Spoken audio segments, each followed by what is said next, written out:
Welcome everyone to the Measure Up podcast. Today on the show, we're going to talk about the fascinating, nay, titillating topic of marketing mix modeling, and specifically how to validate the results of your MMM, your marketing mix model.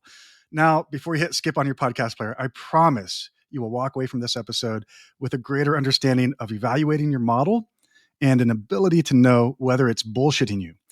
Luckily for you, dear listener, and me, I'm joined by an expert on this topic. Michael Kaminsky is the co-founder of Recast, a marketing measurement platform that helps brands eliminate their wasted marketing spend using marketing mix modeling. Welcome, Michael. Thank you so much. I am so excited to be here. Thanks for having me. I am excited to get into this titillating topic. All right. I hope we didn't oversell it too much, but I think we'll deliver on the results here. But before we dive right into this core topic of validating MMM results, can you let us know a little bit about how you got to where you are today? What was your journey to starting Recast and tackling this complex and age-old problem of marketing measurement? Absolutely. So I'm an econometrician by training. I started out on sort of the academic side of statistics, doing a lot of causal inference on observational data in a bunch of different domains. Did a bunch of work in healthcare, did a bunch of work on impacts from environmental changes, a bunch of really interesting, fascinating work. And I always wanted to find a way to do that in industry, but without having to go into academia. So I moved from that academic world to really focusing on marketing science. I ran the data science team at Harry's, the men's grooming brand, selling razors online and now everywhere. And from there, I got a lot of exposure to all of the really hard problems in modern marketing, which was really fascinating. Spent a lot of time thinking about how can we use data to make better decisions, specifically in the marketing domain. And through my experience there, I got exposed to this idea of marketing mix modeling, this idea of doing causal inferential statistics on very complex data in a very complex world. And it really sparked my interest. I got really excited about it. And I thought that the way most people were approaching the problem wasn't quite right. So I started Recast to really try to tackle the problem head on. It ended up being way more difficult than I'd even imagined at the time. Much longer journey than expected, but it's been really fascinating and a lot of fun to really get into the weeds of how does marketing work in the real world and how can we use modern statistical tools to help us make better decisions. And that's really what it's all about. Yeah, you mentioned it took longer than you thought. I think I've heard on maybe previous podcasts you were on that, you thought you would take a few months to sort of build up the model and then start to run from there, and it ended up taking a couple of years. That's exactly right. Yeah, my co-founder Tom and I thought that we could use some off-the-shelf tools, and we would be able to sort of plug in the marketing mix modeling framework, get good results out, and we'd be off to the races. We thought we were going to build a nice little lifestyle business, and then as we got into it, we can use those tools to get results. Right, getting results is not hard. It's getting results that are accurate. That's the hard part, and that. Once we sort of figured that out, and we were like, oh, wait, this is actually going to be much more challenging. We had to really rethink everything, rethink all of our assumptions, rebuild the whole modeling framework, custom from the ground up, no off-the-shelf tools. And, there were definitely points in that multi-year long journey where we were like, this is impossible. There's no way to do it. We're going to have to just hang up our hats, turn it off. Can't be done. Eventually, we had a couple of technical breakthroughs that allowed us to get to the model performance that we were really looking for, but it was a really long journey and way, way, way more difficult than either of us had imagined. And it also gave us a lot of confidence that, this is a viable business because most companies aren't going to have the resources to put, multiple statisticians on a research project for multiple years to try to get to the other side of getting a marketing mix model that maybe works. Right. And so it was exciting for us as well to hit those technical breakthroughs, get to that point where it's okay, yes, we have a product that actually works. It's exciting. And then be able to go take that to market. Yeah. I'm not a fan of golf, but the analogy is that, it takes a day to learn and a lifetime to master, right? It's like marketing, maybe some similarities there, right? It's easy to nowadays with open source packages like Robin and lightweight MMM and the like, it's really easy to get up and started with them. But yeah, to really go deep, it's a rabbit hole you go down and you realize that there's so much more to it. So many more decisions you have to make and ways that you have to think about it and pitfalls you have to avoid. And before we kind of go too deep into this, for anyone listening that's maybe new to MMM, marketing mix modeling, what would you say? Like, what's the the 1 minute explanation of what is this marketing mix modeling thing? What are we Yeah. doing here? Marketing mix modeling, the concept is not that complicated. The idea is we want a top-down statistical model that finds the relationships between marketing spend on one side and then business outcomes on the other. So the idea is to answer questions like, when we tend to spend more money on some marketing activity, more money on TV, more money on radio, more money on Facebook, how many additional conversions or additional leads or additional revenue are we driving on the other side? And you can imagine doing a very simple version of this in Excel. Some weeks we spend more on some channels and that drives relatively more revenue. And other weeks we spend more on other channels and that drives relatively less revenue or whatever. But as the channel mix gets more complicated, when there's more than one or two channels, that Excel analysis starts to break down. It gets really complicated. And so that's where you need to bring in statistics to really use statistics and or machine learning to find those relationships and then do it in a way that can actually help you, again, drive the business forward. We should reallocate dollars from an underperforming channel to an outperforming channel that will help us get to an overall higher level of efficiency for our marketing mix. Yeah, and I'm probably somewhat in a bubble because this is where I spend all of my days is looking at marketing mix modeling and marketing measurement. But I feel like this is becoming a topic that is really starting to get a lot more attention as things like privacy regulations and technology changes around, things that Apple's doing with ITP and ATT and cookies going away and all of this kind of stuff is happening. I'm seeing a lot more conversations on Twitter, on LinkedIn, about MMM from every day I see someone new posting on LinkedIn about here's the difference between multi-touch attribution and marketing mix modeling and why you should do You it this really way. are in the bubble. It I sounds am. like, yeah. Maybe it is. I'm hoping. I'm trying to make the bubble bigger, so include more people into it. But yeah, I mean, what's your take? I mean, I think I know your take, but a lot of marketers have been used to multi-touch attribution for the past decade, and now they're starting to kind of slowly come around to the idea that maybe that's not working or never has. Yeah, I think that's exactly right. I mean, there was a time when we could track people across the internet really well. You look back to like the early 2010s when a lot of the like big e-commerce brands of that era were being founded, Harry's being one of them, but like Warby Parker, Casper, there were a bunch that really blew up in that time. And there was an argument to be made that with digital tracking, multi-touch attribution, like you could capture most of the customer journey. A few things were different back then. One is that there were less social media channels, right? There was Facebook really was like the big one. There wasn't a lot else going on. And Whoa! then there was Google Plus. Don't forget about Google yes. Plus. Oh, sorry, I forgot about Google Plus. Yes, the huge success of Google Plus. So there was the Facebook walled garden, and then there was Google Search, and those were your two big digital channels. Like maybe you did some display ads, but really like Facebook and Google Search was it. And so if you're advertising only on those two channels, you're selling only on e-commerce online, and with cookies and being able to track, like you could see most of what was happening leading up to a purchase, and that could give you some amount of confidence that okay, yes, like we can use digital attribution in order to estimate the incrementality of our marketing dollars. Always some like questions there around true incrementality, branded search. We've all heard about those experiments. You turn off branded search, revenue doesn't change, but in general, like not that bad. But today's world, totally different, right? Tracking has gotten a lot harder. Rise of ad blockers, Apple's ATT with iOS 14.5, obviously. Plus, there's just a lot more channels, right? A lot more digital channels. People advertise on Snapchat and TikTok and all of these other places. And then all of a sudden, you really have to start to worry about, well, where are the gaps, right? What if someone saw an ad on Facebook and then saw an ad on TikTok? Like, how do we think about that? What does that mean? Are we going to be able to track that? And then that starts raising really hard questions for marketers and marketing analysts to answer. And so people have started to think about, okay, let's take a step back. Let's think about what's the problem that we're actually trying to solve. The problem that we're trying to solve is not attribution, right? The problem that we're trying to solve is incrementality. And solving incrementality, right, requires different tools.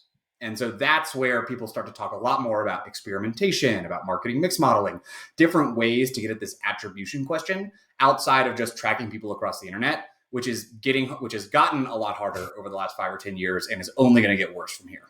Exactly. Yeah. And so, as people start to come into, MMM, there's a lot of things that people will, call out as being, well, it's top down and you can't do, granular analysis with it, and it's slow, and it's, you can't use it for this and that. There are certainly limitations with MMM. What would be you know, some of the bigger limitations that you see on the marketing mix modeling side? Yeah, definitely. So, biggest limitation is going to be granularity. Marketing mix modeling is a top-down statistical model, and that means that the modeling is going to be fundamentally limited by the amount of signal that is in the system. And that means that you can't really slice and dice the data the same way that you can with like a digital tracking methodology. So, like getting down to the ad set or the creative level is very, very difficult, practically impossible with MMM. You lose a lot of signal there. And so being able to say, like, is the red background or the blue background ad on Facebook or Snapchat better? It's like MMM is not going to be able to help you answer that question, period. And so that is like a really core limitation. Other things that go into it is speed of response, right? At Recast, we've invested a lot of research into being able to make the process of doing an MMM much, much faster than what was possible historically. We're down to, every week instead of every quarter or every 6 months. But still, every week is not every day or every hour, right? We're not seeing data as it streams in like you can on the Facebook platform or in Google Analytics. And so those two things are really definitely limitations in some meaningful ways.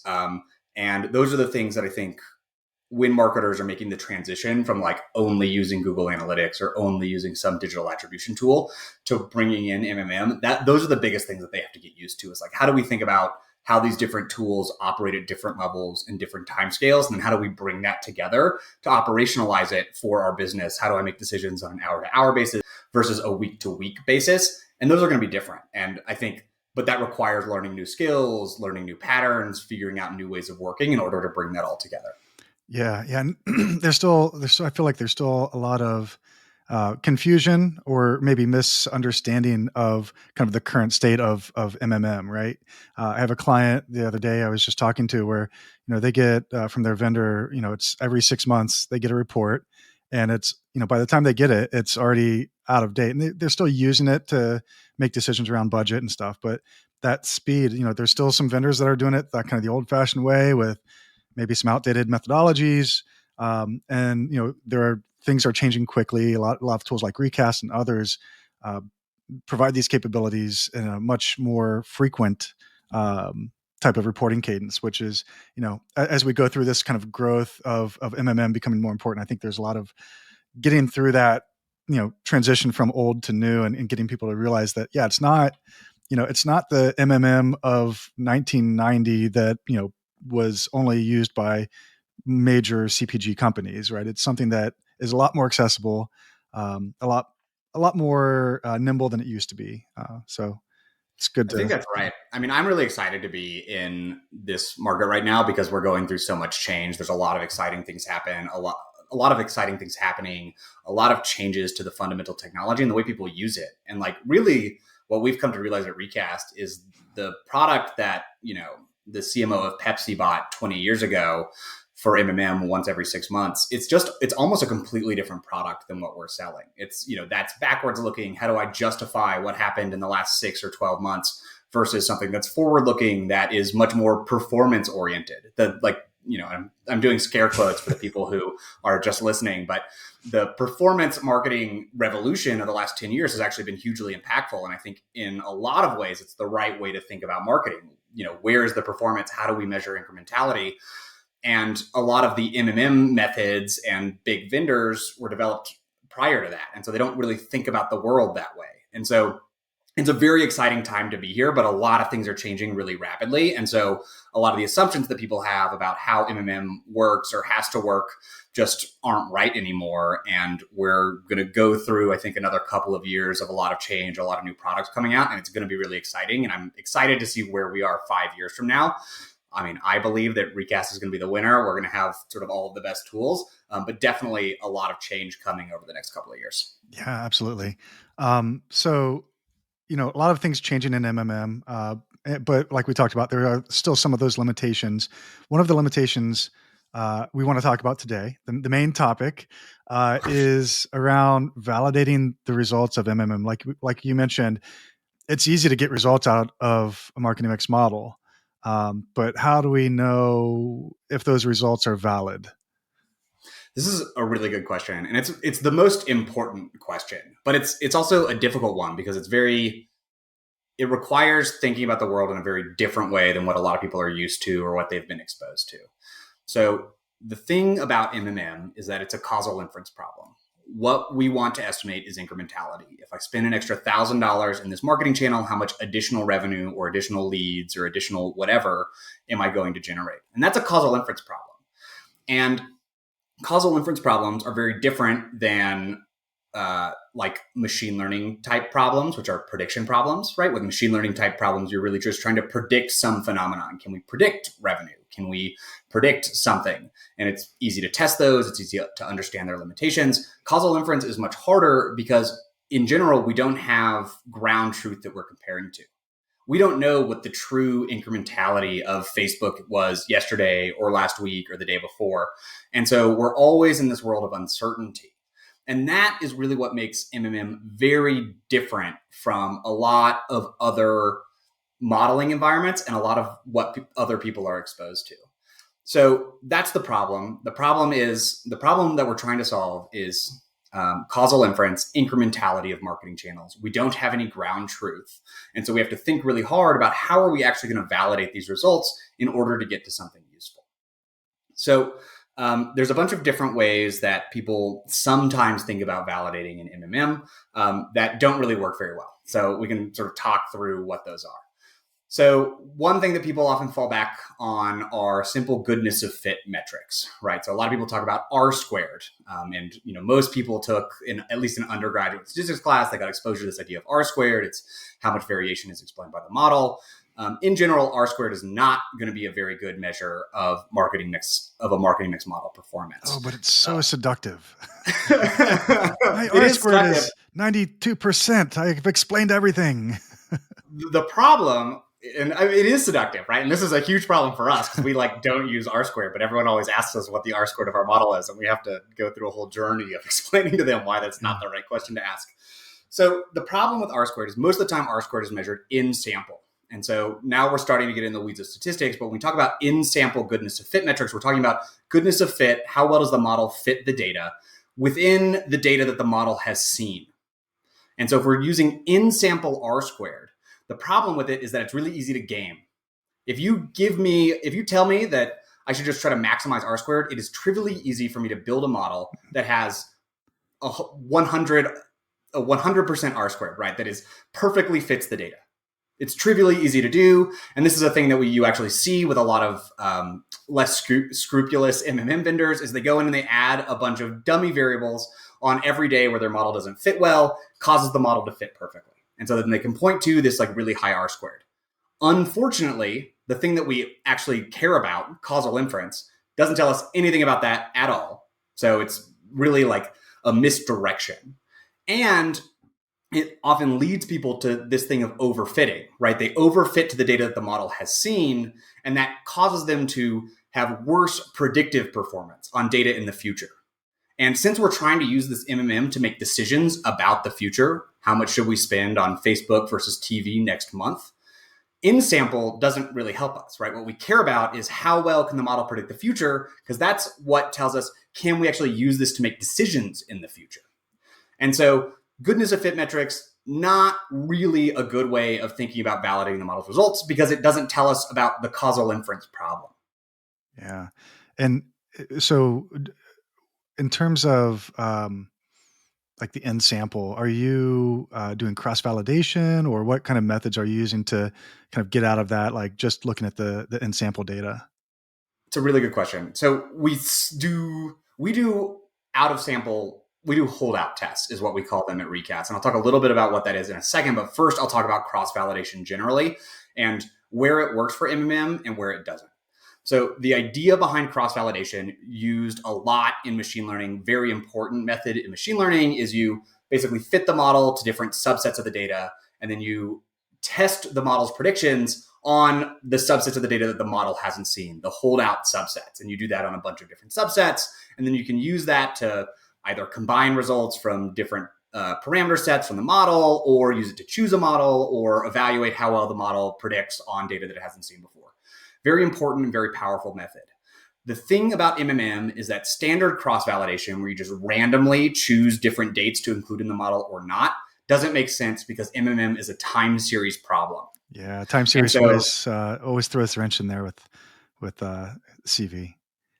That's exactly right. Time series causes a lot of problems for cross-validation. And so if you just use a standard cross-validation algorithm, you're not going to get very good results. And this is in large part because, time series are correlated. And so if you tell me what, last week's results are and what next week's results are, but you drop out this week's, I actually have a lot of information about this week, because what the marketing spend this week is correlated to last week and next week.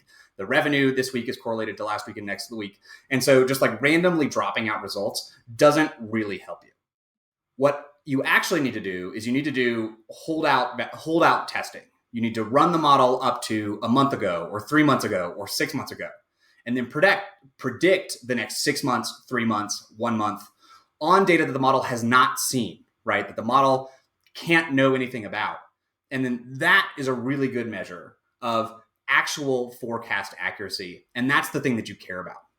But even beyond just forecast accuracy, which is important, what actually matters is forecast accuracy in the face of budget changes, right? If marketing budgets never change, forecasting is really easy because you just sort of everything continues forward. The problem is, okay, last month we spent $500,000 on Facebook. Next month, we're spending $250,000 on Facebook. Can the model figure out what's going to happen when we actually make these big changes to our marketing budget? And so that's the thing that you actually need to look for is, can we predict out of sample, right, into the future on data that the model hasn't seen before? And can we do that when marketing budgets are changing? And so at Recast, we've built a bunch of machinery to evaluate a couple of different things. So first of all, constantly running these backwards holdout tests. We always run at least a 30-day holdout every time we refresh the model.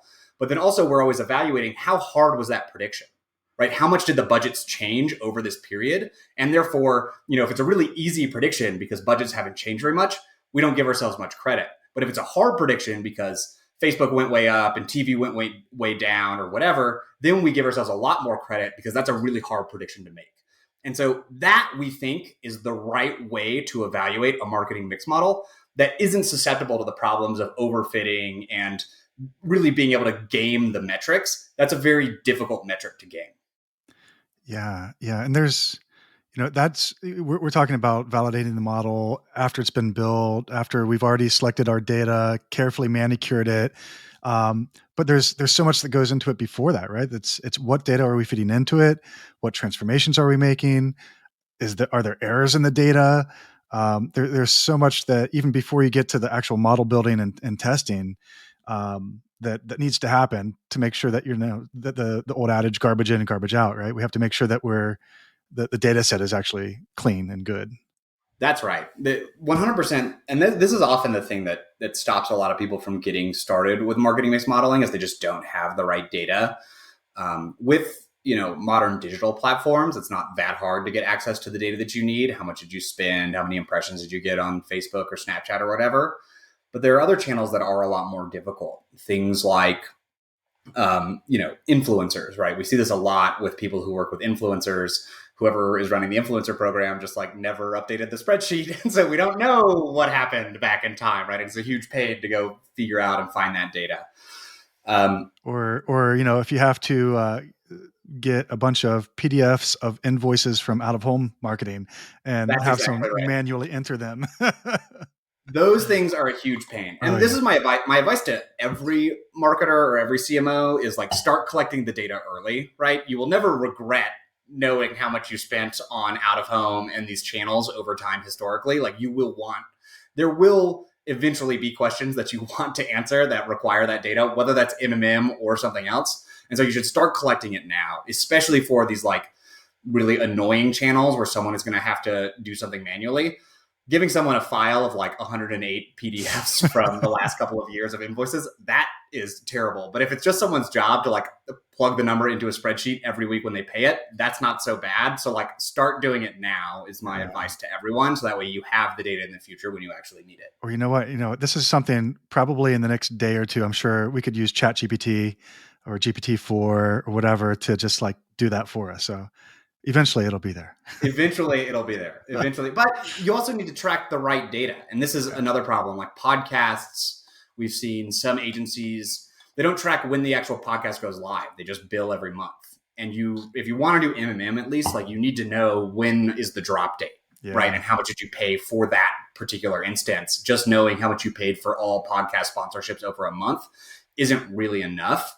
And so like we need to push these agencies and push our partners to be able to give us the granular level data that we need in order to have accurate reporting, first of all, and then be able to answer these more sophisticated questions like we do with MMM. Yeah. Or like direct mail. We've had a client that they were fortunate enough that not only were they able to just say like, they weren't able to just say, okay, we spent this much on this month in direct mail, but they were able to know like, here's when we sent it, but also here's when it actually got to the mailbox. Yeah. Which is fantastic. Not everyone is in that situation, but yeah, it's understanding the nuances of the channel, which, especially as a lot of digital marketers, we may not necessarily have that kind of level of understanding of how different channels, especially offline channels are, different in significant ways than what we're used to. And this is another hard thing about MMM, because the idea behind MMM, once you get to the advanced levels, is you're really trying to encode the way that the real world works into some statistical model. And an understanding of how podcast is different from TV is actually really important, right? The way that people consume podcasts. There's a drop date, but then people download it, but maybe they don't listen to it. And then there's this long tail. Like that is a really important thing to understand in order to get a correct model. If you assume that the consumption is the same for a podcast as it is for TV, your model's not going to match the real world. And so a really deep knowledge of all of the channels is actually really important to building a good MMM, because the goal is to have a model that captures all of the relevant facets of reality in the statistical model. And so you need to know, okay, how do these different channels work? How can we capture that statistically? And then to the extent that we can't, like where are the assumptions that we're making and how do they not line up with the world? And then what does that imply about how the model might be wrong in the future? That stuff is really hard, and it requires both like statistical expertise at a very deep PhD research institute level, and then also marketing expertise. You have to be on the ground talking to marketers, understanding deeply how all of the different channels work in order to be able to bring those pieces together. Exactly. Yeah. So one of the things that we've talked about, like the data side of it, going into the model, we've talked about, testing, metrics that we look at for testing whether the model is accurate or not. And one thing that I've been seeing get a lot of play recently is the idea of triangulating different sources of truth, right? Looking at not just marketing mix modeling or multi-touch attribution, but running experiments to sort of validate one or the other, and maybe talk a little bit about that, about how marketers can use randomized controlled trials or experimentation to kind of get that ground truth to either validate what the model is saying or maybe feedback into the model. Yeah, this is a really great question. So at Recast, we are totally on board with triangulation and very much think that the best marketing teams use all of these tools in order to bring the whole story together. All of the tools have strengths and weaknesses. And so you sort of need all three in order to get the clear picture from all sides of what's actually going on. Experimentation in particular is a really interesting topic. As a causal inference researcher, aficionado, fanboy, I spend a lot of time thinking about experimentation. Experimentation is great in marketing, and there's really two types of experiments that people run. So one is randomized control trial, where you run the experiment at an individual level. You take a group of people, you split them in half. One half gets ads for your business, the other half gets ads for the Red Cross, let's say. And then you compare the purchase rates between those two groups. Works very similar to like a medical randomized control trial to test out a different drug. The other type of experiment is a GeoLift experiment. For non-addressable media where we can't identify individuals and therefore be able to treat them individually. We need to do it at a higher level. And so, you run TV ads in Atlanta, but not in Houston. And then you compare the relative purchase rates at the geographic level between those two different geographies. So those are the two different types of experiments. The randomized control trial at the individual level is best when you can do it. But even then, right, these sorts of experiments have limitations. So before we get into the limitations, pros is that this gives us a really good sense of causal inference. If the experiment is well run, we actually do get a really good estimate of incrementality, the thing that we actually care about. However, a couple of issues. So one is that it can be difficult to power these experiments really well, depending on how fast moving your product is, what your conversion rates are, et cetera, right? So they can just be difficult, and you can get a result where it's like, there is a statistically significant lift. But the question is always, well, how much lift is there, right? Is it a 0.5x ROI with a statistically significant lift, or a 2x ROI, or a 5x ROI? And a lot of times you get results back and it's like, well, it's between 1x and 5x, which is like, great. it's a positive, but we don't really know what the ROI is, and therefore how to allocate our dollars. So there's precision questions that can be a problem. And there's also the issue that these are always snapshots in time, right? You run a test between April 1st and April 15th, you get the results back.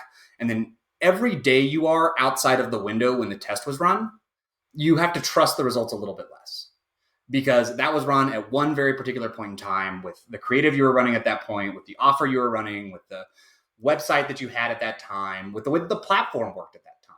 And all of those things are constantly changing. Yeah. And so when it's a month or 2 months or 6 months later, you always have to say, like, well, do we still trust that? And we don't really know. And that's the big problem with experimentation is you can't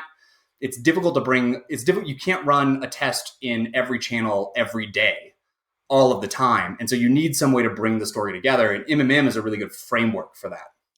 Yeah. We had a client that we were proposing to do a branded search test to see, they wanted to decrease branded search, and we wanted to test out to say, okay, how is this something that is incremental or not? And they had a little bit of pushback because they said, well, our counterparts in this other country ran this branded search test 3 years ago, and here's what they saw. So we don't want to test that. I'm like, first of all, it was 3 years ago. Second of all, it was in a different country. And you have to have this sort of organizational mindset of test and learn, and constantly be testing. And sometimes, test the same thing that you did a year ago because it's probably changed. Or more than, or less than a year ago. Right, a year is a year ago. Was COVID still happening? The world was totally different a year ago. Yeah. And so the things interest changed rates were so 0%, and it's like there was no inflation, or we had just started inflation. It was a whole different world. And so being like, oh, we ran this test a year ago, to me is crazy. The world changes so much faster than that, and the platforms themselves change. Facebook's algorithm changes. Instagram introduces Reels. I don't know. There's all kinds of stuff that happens, and you need different ways. You need to be able to stay up to date on those measurements. And a test of more than a year ago, I would basically throw out. It gives some information, but it's not a ton of information about what's actually going to be happening in that channel for your business today. Exactly. Yeah. So let's assume that someone just went out and they saw, oh, hey, Robin lets me do marketing mix modeling, and they go and they put their data into there and say, hey, I got this model that says I should increase Facebook by 28%. So they dump their budget into Facebook, and they decrease their budget in podcast episode advertising. By the way, if anyone would like to advertise on the podcast, so what are the costs of not validating your results? What if you're wrong? What if the model is just completely unbased and the results that it's showing you? Yeah, it's easy to imagine, right? The costs of being wrong with any sort of attribution or incrementality estimate are very high, right? If you put a bunch of money into a channel that is not actually performing very well, that money is wasted effectively. And so there's the dollars themselves, and there's the opportunity cost of you could have been allocating those dollars to some other channel. With the customers that we're working with, those optimizations add up to millions of dollars a year easily, right? And so the thing that you're paying for with an MMM is not to just get results, right? It's trivially easy to get results. The problem is that they have to be right, and there's no easy way to validate whether or not those results are right. And so whether it's Robin or some Google sheet, right? If you get those results back and you go out and you dump 100,000 or 500,000 or $1 million into some channel on the back of those results, and you don't get a solid ROI for those dollars, I mean, those dollars are wasted. That's a huge cost, way more than whatever you were paying like for the MM itself or for the analyst to go and run that. And so when I'm talking with people about doing an MMM, I'm like, to some extent, it's better to not do an MMM at all than to do an MMM poorly, because the MMM poorly will actively misdirect you, and you don't have any way of knowing until the dollars are already wasted. So like, if you're not going to do it right, and if you don't know what you're doing, best not to do it. Like, stick with MTA or whatever, because at least that won't actively mislead you. If you go down the MMM path, you need to know causal inference, or you need to be working with someone who does, who can think about these things and make sure that they're not going to be leading you down the wrong path. They're not going to be taking that multi-million-dollar budget, multi-tens of million dollars, multi-$100 million budget, and then allocating those dollars based on effectively nothing, based on ghosts in the statistical machine. And that's where the danger of MMM actually comes into play. Yeah, and making sure that you're not using MMM as a crutch, as a, well, the model said this, so this is what I have to do, but like not ceding your decision making to a tool or a model or something like that, but just saying, okay, the model said this. Okay, that's some information I can use to make a decision. Maybe it says to decrease spend in TikTok by 10%. Okay, maybe I'm going to decrease by 5%. Right. And so a lot of times I have to kind of guide clients through this. Like, it's just a model. It is not ground truth.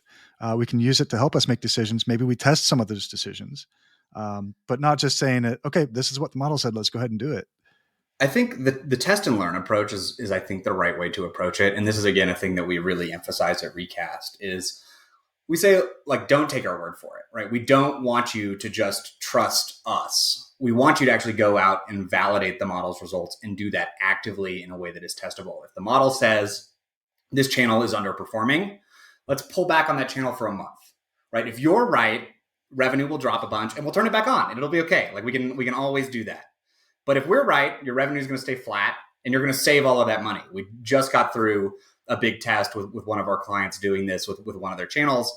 Results came back perfectly, exactly as we forecasted. They turned off the channel, revenue flat, thumbs up. Now they're going to save, I think it's like high six figures a month going forward just from pulling back on that channel.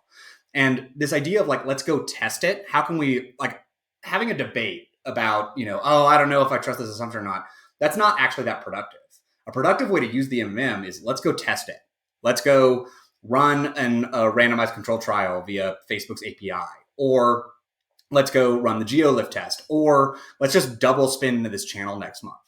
Recast says we're going to get a bunch more revenue. Let's see what happens. If it comes true, great. We have a winner. If not, that's okay. Like, we maybe spent a little bit more money than we wanted to, but now we know we can adjust the model and we can move forward. And so that's very much what we encourage with our customers, is that testing and like really going out, thinking in bets, not getting locked into, oh man, just because we made this budget 6 months ago, we really have to stick to it. We really want people to like go out and test, experiment, and then use that to drive the business forward. Yeah, and it's so scary for marketers, because they, from their mindset, they're saying, if I make this bet and it doesn't go right, if I double my budget in this channel and nothing happens, oh, that could be my job on the line. But that's the wrong kind of thinking. And hopefully, if you're at an organization where that's a concern, then maybe you're at the wrong organization. But like, you're still getting, even if you double your budget and you get very little return on that, the learnings you get from that, right? You're paying to reduce uncertainty, right? That's There is dollars and cents value to that reduction of uncertainty, because now you're going to make smarter decisions going forward that will make you or save you millions of dollars. Yeah. And that's right. This like thinking in bets idea is, I think, really important to be successful as a marketer when the world is changing as much as it is right now.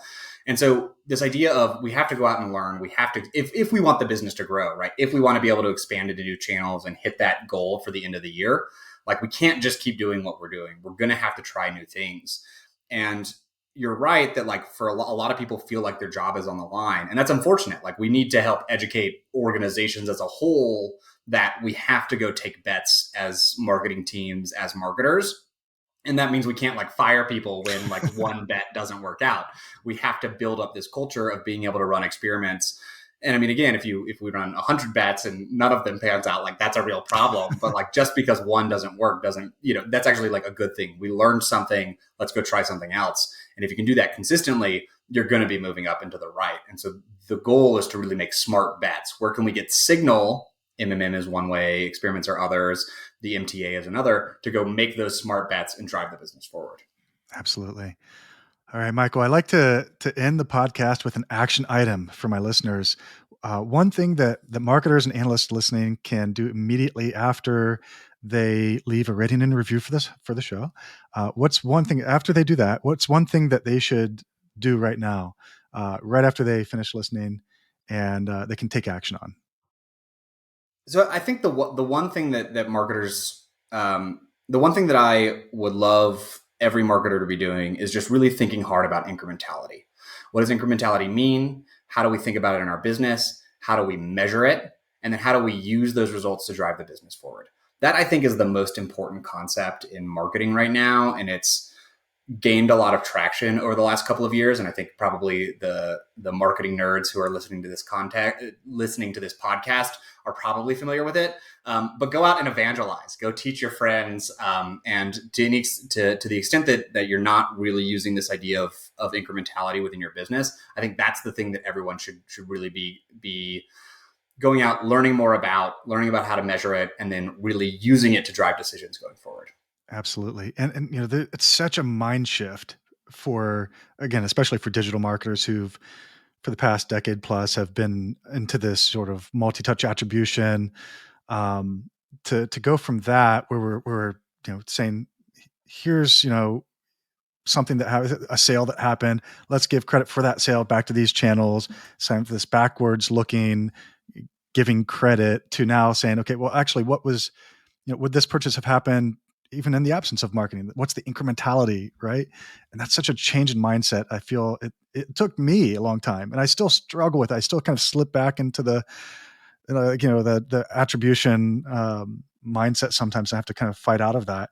But yeah, I would definitely agree with you to encourage everyone to really start to focus on incrementality and how we can understand incrementality better.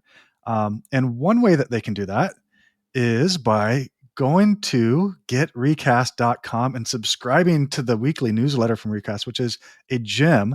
Comes out every Wednesday. I look forward to it. Tomorrow it's going to pop into my inbox, and I always look forward to it because you guys have great content in that newsletter. I usually steal some of the stuff that you put in your newsletter and put it into the Mix It Up newsletter from MMM Hub. So it's a wonderful sharing of ideas here, but you guys always have some good stuff in there, and on your blog too. But since I've already pitched your newsletter, what else would you like to pitch, or where can people find you? People can find me on Twitter at Mike Kaminsky. Follow me on LinkedIn. I talk a lot about these topics on LinkedIn, so that's probably the best place to follow me. You can find me at Michael Kaminsky. If you search Michael Kaminsky Recast, I'm sure that I'll pop up. And any listener who wants to nerd out on marketing measurement, incrementality, marketing mix modeling, shoot me a note. Would love to chat about it. I'm obviously super passionate, always looking to learn more, and always looking to talk to interesting people. So please reach out. Don't be a stranger, and I'll be looking forward to meeting y'all. All right. Thanks, Michael. Thanks for being on the show, taking your time to help educate us and help us make better marketing decisions. Absolutely. Thank you, Jim.